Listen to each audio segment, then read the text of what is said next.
त गईली नजर झरावे नजर नाही झरले हो सटा के अखिया मरले बूढ़ऊ त गईली नजर झरावे नजर नाही झरले हो सटा के अखिया मरले बूढ़ऊ त गईली नजर झरावे नजर नाही झरले हो सटा के अखिया मरले बूढ़ऊ।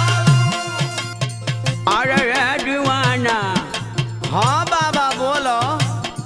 अरे हमारा बुढ़ाई में अधराई में लठना न लगावतिया हो। हे बुढ़ऊ ताहरा बुढ़ाई पे लक्षणा लगाओ तनी कि जवन हमारा संगवा कइला उहे बताओ तनी। ए जितेंद्र वो भौजी तू तनिका बाबा को विशेषता हमारा मुंह से सुन ल कि यह बाबा का अंदर कितना गुण बा। अच्छा तो सुनावा। वैसे तहरा बाबा की विशेषता के बारे में हम जानत तानी।